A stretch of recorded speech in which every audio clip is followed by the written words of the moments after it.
Good evening.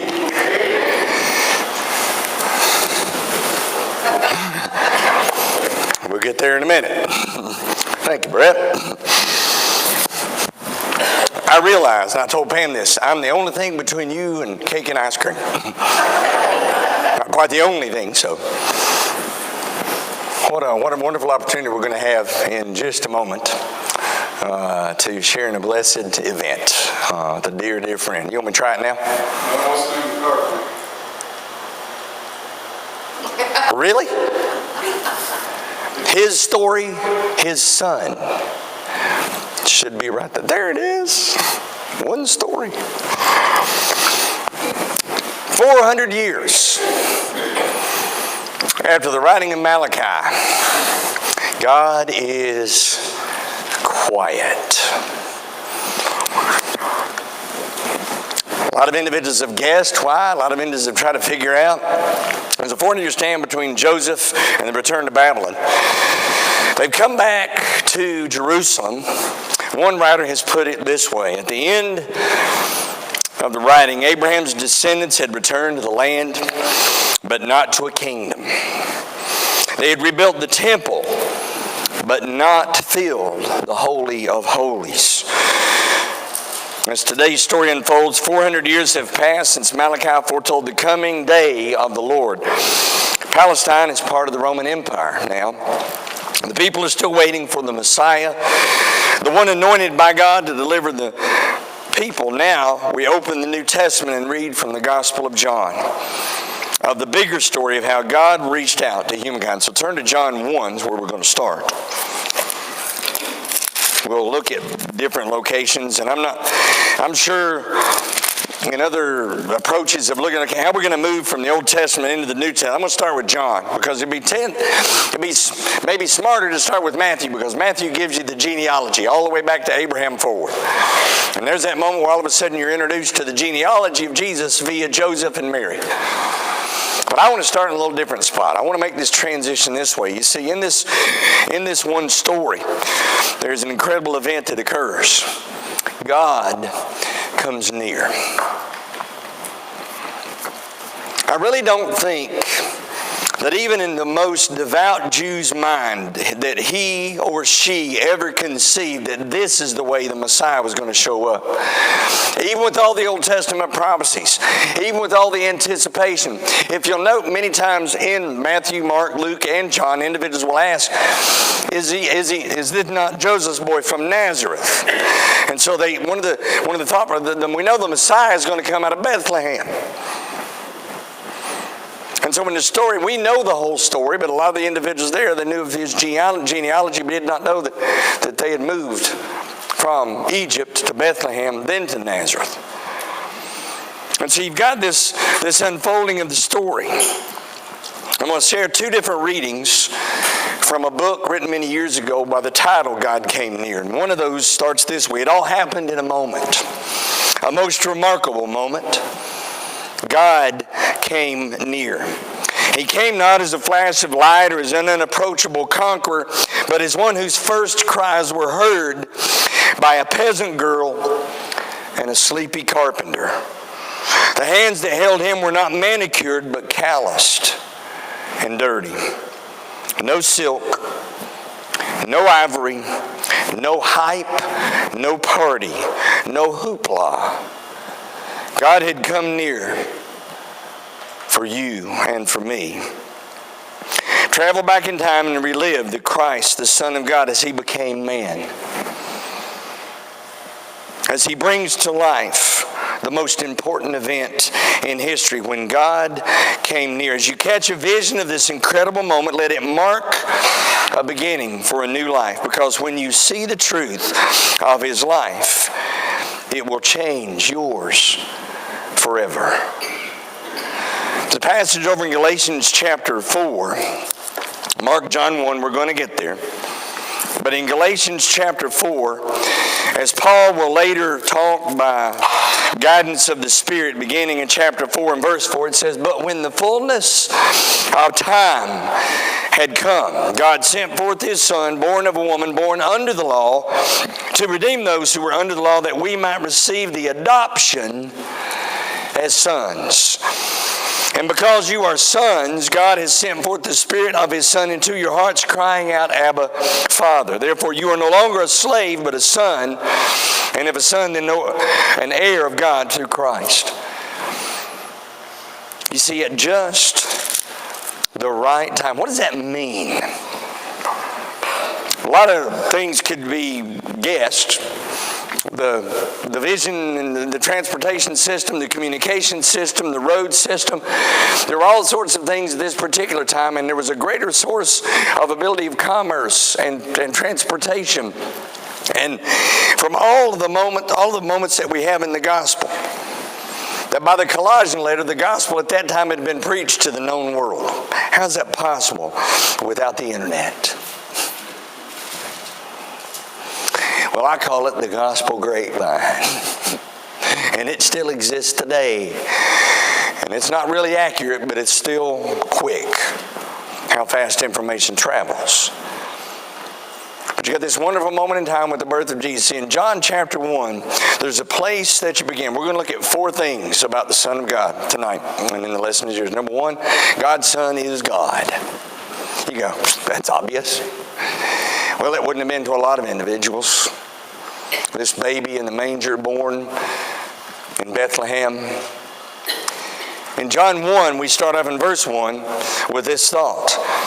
John, in the beginning was the Word. The Word was with God. The Word was God. He was in the beginning with God, and all things were made through Him, and without Him nothing was made that was made. That's this baby boy.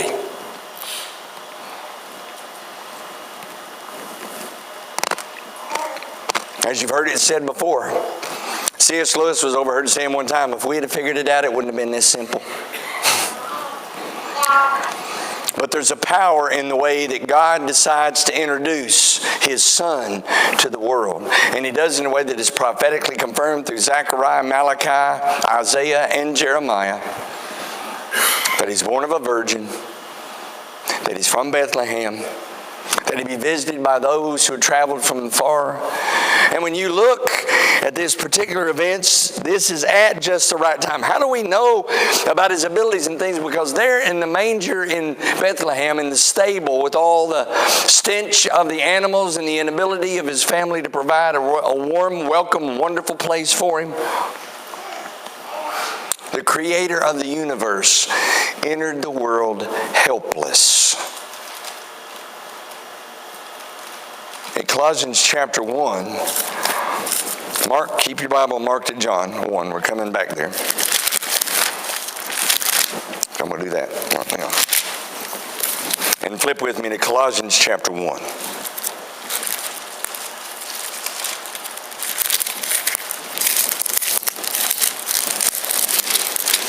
And listen as Paul gives his description of Jesus, beginning in verse 15.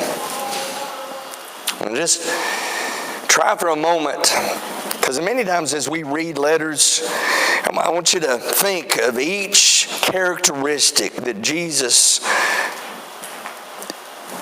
presents as Paul introduces Him and reminds the Colossian individuals. He is the image of the invisible God, the firstborn over all creation. For by Him, which is echoed by John in the first verses there, by Him all things were created that are in heaven, that are on earth, visible and invisible, whether thrones or dominions or principalities or powers, all things were created through Him and for Him. And He is before all things, and in Him all things consist. He is the head of the body, the church, who is the beginning. He is the firstborn from the dead, that in all things He may have the preeminence. For it pleased the Father that in Him all fullness should dwell, and by Him to reconcile all things to Himself. By Him, whether things on heaven or things on earth, having made peace through the blood of His cross. Paul, as he introduces the letter to the Colossians, says He is the image of the invisible God. God's Son is God. Now here is the the proverbial kicker when you look at this moment in Bethlehem. God's Son is man.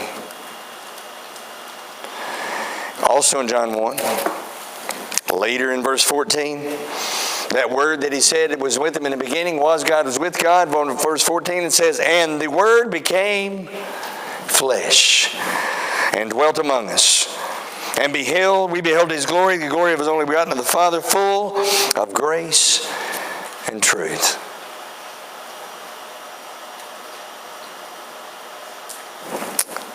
John bore witness of him and cried out, this was he whom I said, he who comes after me is preferred before me, for he was before me. And of his fullness we have all received in grace for grace. So this born Son of God, born a baby in Bethlehem, is not only the Son of God, but is also the Son of man. Which answered the question that had to be responded to. How in the world is God going to come near? Because you know who God is. He is the preeminent, most powerful one. He is the one that told Moses in the moments in his home, you can't look at me, you can't look and see me and live. And the moment in Exodus 33 when he hides him in the rock and he passes by and Moses gets a glimpse of just the back of God.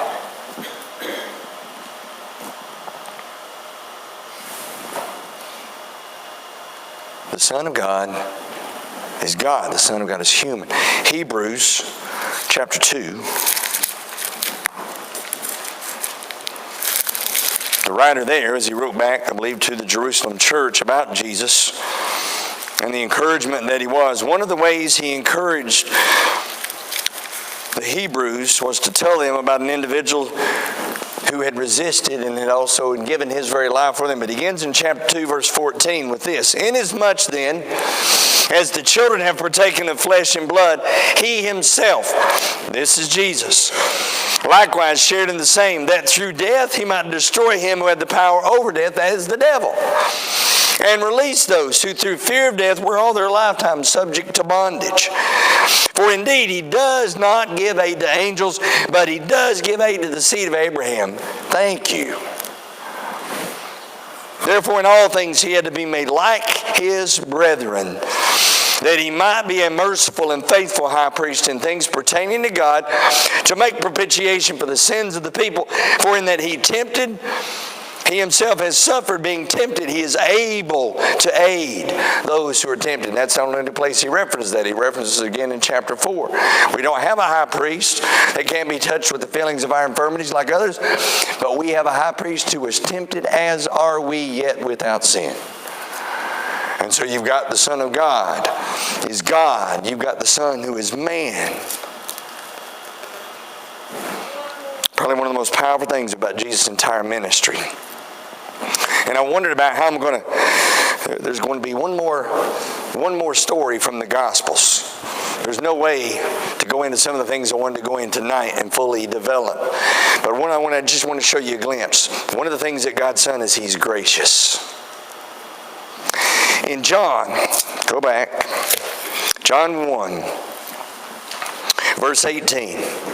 No one has seen God at any time. The only begotten who is in the bosom of the Father, he has declared him. Now this is the testimony of John. When the Jews sent priests and Levites from Jerusalem asking him, who are you? He confessed and did not deny, but confessed, I am not the Christ. And they asked him, what then? Are you Elijah? He said, I am not. Are you the prophet? He said, no. Then they said to him, who are you? That we give an answer to those who sent us. What do you say about yourself? He said, I am. And then he gives a prophetic answer. The voice of the one crying, the one to make straight the way of the Lord.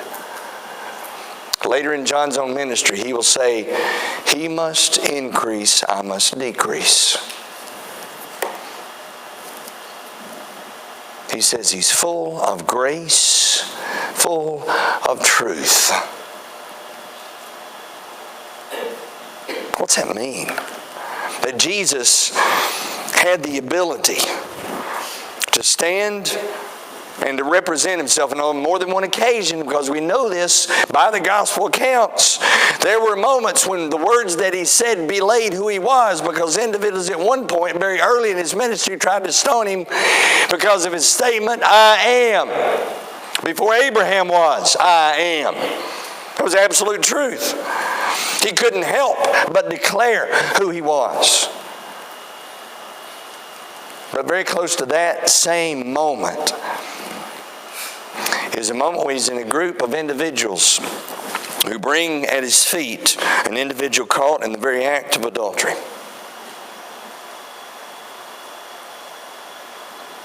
And you got the creator of the universe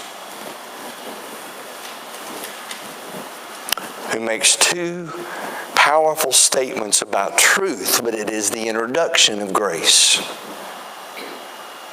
Let him who is without sin cast the first stone. The text says they all had rocks. That's the implication. They were ready. Don't know. History doesn't give us how many accounts. There's not a lot of information, early history in Jerusalem, of a lot of stonings. There are accounts of martyrdom, but not of the stonings.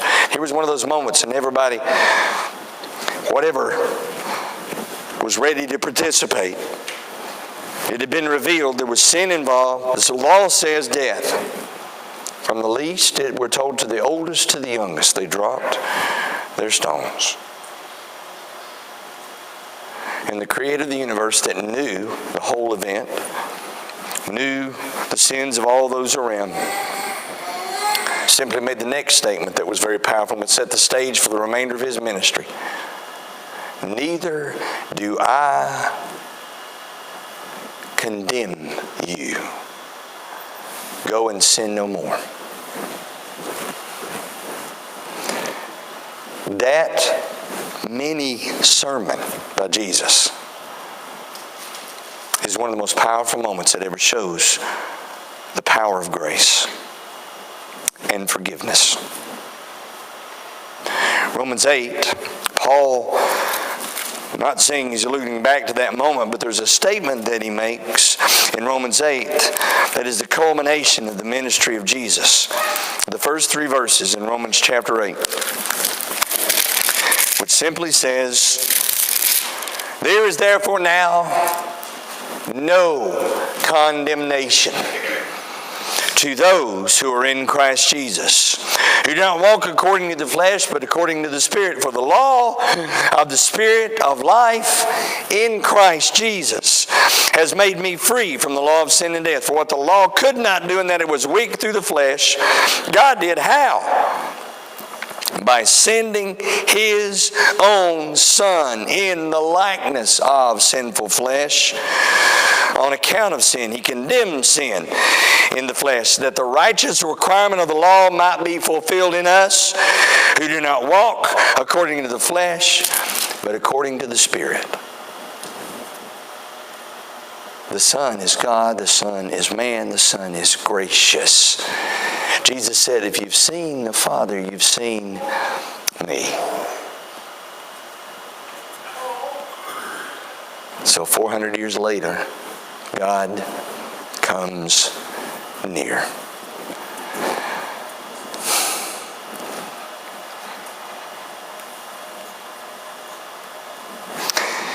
The remarkable nature of Jesus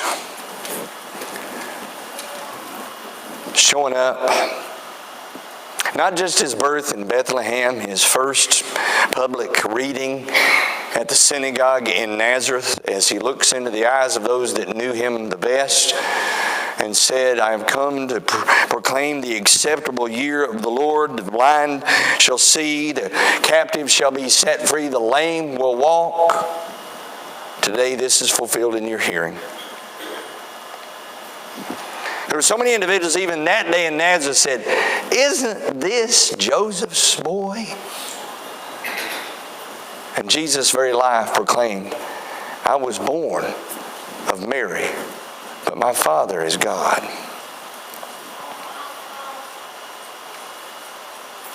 And my arrival here is serious. In John 1, once again, go back to verse 10. See, here's the thing that makes this moment at just the right time. He was in the world, and the world was made through him, and the world did not know him. You and I both want to go, how? Right? I mean, there are moments, I think sometimes we take for granted. Here's an individual that shows up, as the writer in Galatians says, at just the right time, and he fulfills the prophecies that have been foretold. I'm not just talking about in location and where he's from and who he's born to and his lineage. I'm talking about he's doing everything that they were told the Messiah was going to do.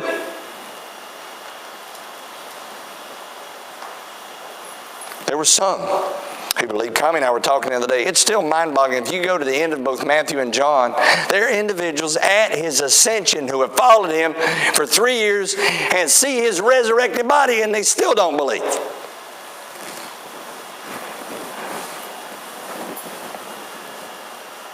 But Jesus in his own life and ministry said, he came to his own, and his own did not receive him. But, verse 12, as many as received them, to them he gave the right to become children of God, to those who believe in his name, who were born not of blood, nor the will of the flesh, nor the will of man, but of God. Born of God. Ask Nicodemus as he went to Jesus by night in John 3 and said, you're surely someone who's been sent from God. Jesus said, except you're born again of the water and the Spirit, you shall no wise enter the kingdom.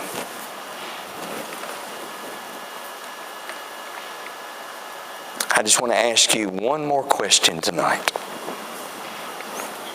Have you seen Jesus my Lord? Have you seen him as God? Have you seen him as the Son? Have you seen him? Because he says in John 14, verses 1 through 6, in John's gospel, he's building to this moment. When Jesus is there in the upper room with the disciples, and it says, let not your heart be troubled. You believe in God, believe also in me. Why? In my Father's house are many mansions. If it were not so, I would have told you. I go to prepare a place for you. And if I go and prepare a place, I will come again and receive you to myself, that where I am, there you may be also. And where I go, you know, and the way you know. And Thomas said, no, we don't. Lord, we don't know where you're going. And how can we know the way? And Jesus, in a declarative, exclusive way, said, I am the way. I am the truth. I am the life. I am the good shepherd. I am the door. I am the light. I am the main branch. You can just go on and on in the number of times in John's gospel when he says statements that in the declarative way, not might be, not there's a possibility, he said, I am. And in the conclusion, in the interview room with Pilate, he acknowledged, are you the King of the Jews? Thou sayest. For just a moment tonight, the full intention of this transition from Old to New Testament was to just give us a brief glimpse of what in a moment in time, at just the right moment, God did as he introduced Jesus to the world.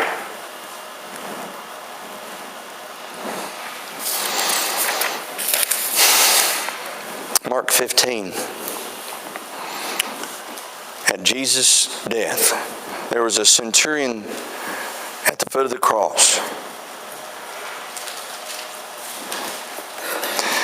Of all the people that you would ever think that would get it,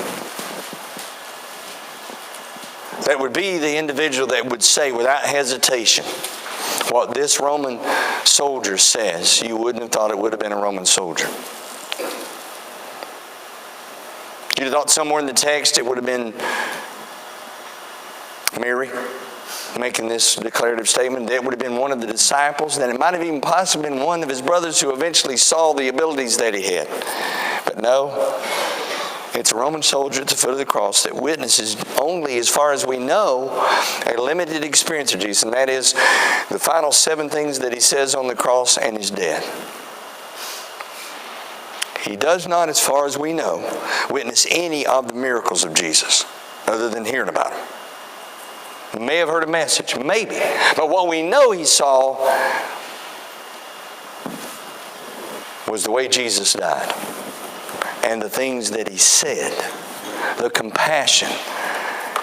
As Jesus looked down from that cross and said, Father, forgive them, for they know not what they do. Son, behold your mother. Mother, behold your son. His humanness. Remember, he's human. I thirst. My God, why have you forsaken me? Father, into your hands I commit my spirit. It is finished. Surely this man was the Son of God. I don't do this rarely, but the writer of this particular work does a much better job of finalizing these thoughts than I can. It all happened in a moment, a most remarkable moment. As moments go, this one appeared so different, no different than any other. If you could somehow pick it off the timeline and examine it, you would look exactly like the one that had passed while you have read these words. It came and it went. It was preceded and succeeded by others just like it. It was one of those countless moments that have marked time since eternity began, measurable. But in reality, this particular moment was like none other. For through that segment of time, a spectacular thing occurred. God became a man. While the creatures of earth walked unaware, divinity arrived. Heaven opened herself and placed her most precious one in a human womb. The omnipotent, in one instant, made himself breakable. He who had been spirit became pierceable. He who was larger than the universe became an embryo. And he who sustains the world with the word chose to be dependent upon the nourishment of a young girl. God as a fetus. Holiness sleeping in a womb. The creator of life being created. God was given eyebrows, elbows, 2 kidneys and a spleen. He stretched against the walls and floated in the amniotic fluids. God had come near. Were it not for the shepherds, there would have been no reception. And were it not for a group of stargazers, there would have been no gifts. Angels watched as Mary changed God's diaper. The universe watched with wonder as the Almighty learned to walk. Children played in the street with him and had the synagogue leader in Nazareth known who was listening to his sermons.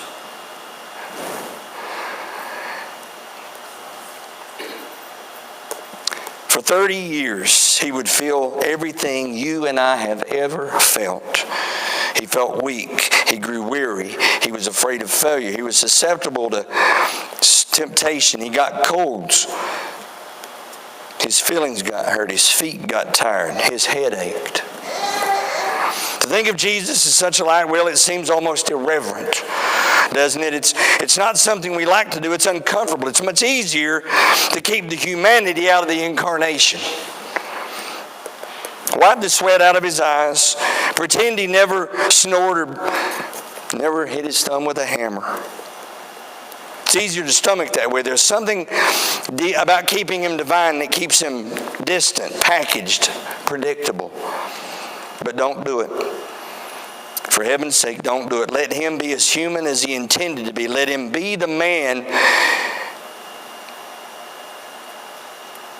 that much the world needed. For only if he had let him in, it can pull us out. Listen to him. Love your neighbor was spoken by a man whose neighbors tried to kill him. The challenge to leave family for the gospel was issued by one who kissed his mother goodbye in the doorway. Pray for those who persecute you came from the lips that soon be begging God to forgive his murderers. I am with you always, the words of a God who in one instant did the impossible to make it all possible for you and me. It all happened in a moment. In one moment, a most remarkable moment, the Word became flesh. The first moment of transformation went unnoticed by the world. But you can bet your sweet September that the second one won't. The next time you use the phrase, just a moment, remember that it's all the time that it takes to change the world.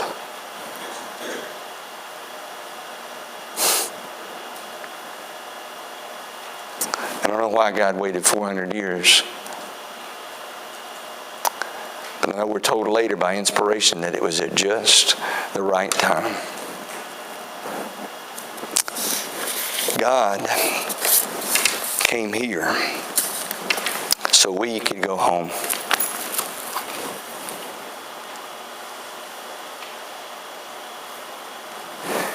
As I asked Olin to lead that song, I thought of Frank Deaton and the way he would always lead that song in his time. Amen. He makes all things beautiful, God, in his time. So tonight, I hope maybe in just a brief moment during this journey through the story that there's a moment in the story that is more remarkable than any other, and I believe it's the birth of Jesus.